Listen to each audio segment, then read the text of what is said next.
Russia's President Vladimir Putin has given India a big headache.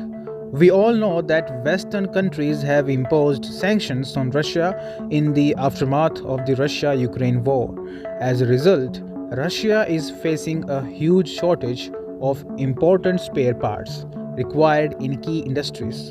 So, now Russia has handed over to India a list of 500 different items required in manufacturing weapons, aircrafts, jets, and trains.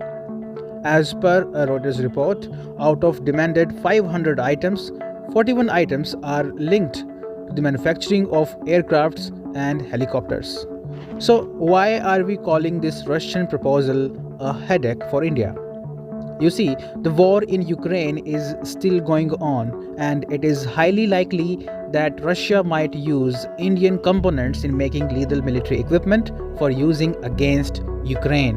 In that case, Europe and US might accuse India of aiding Russia's invasion of Ukraine, and they might also impose sanctions on Indian companies. Even experts also believe that accepting Russia's proposal can really cost India an arm and a leg.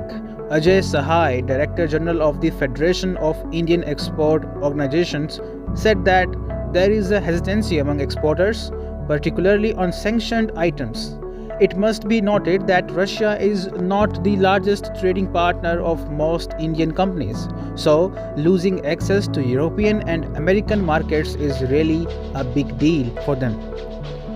It is not new for the US to put sanctions on Indian companies. In September this year, the Biden administration had imposed sanctions on a Mumbai-based Indian petrochemical trading company for dealing with sanctioned Iranian companies. You might be wondering, why doesn't India simply say no to the Russian proposal and get rid of the ensuing threats? Now, there are two reasons why India is not willing to say no to the Kremlin.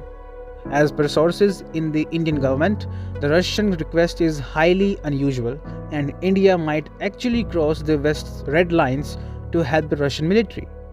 India and Russia are strong strategic partners, and by helping Russia, India might look to secure easy and cheap supplies of oil and gas in the future. This will greatly help the Indian economy.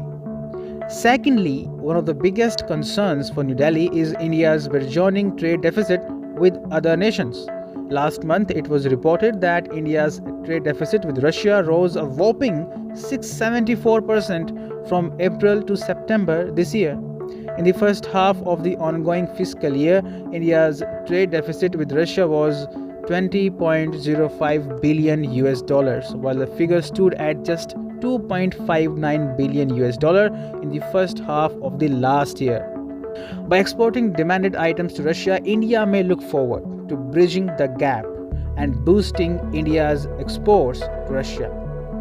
During the Moscow visit last month, India's Foreign Minister S. Jaishankar also raised the same issue. Jaishankar had said that India needed to boost exports to Russia to balance bilateral trade that is now tilted towards Russia.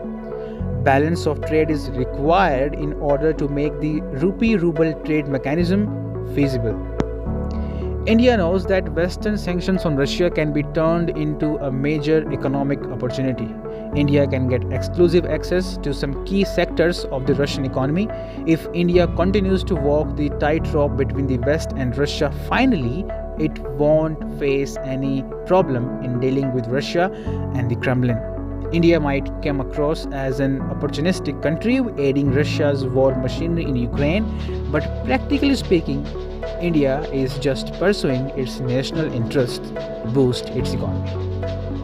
India's World, telling the right side of the story.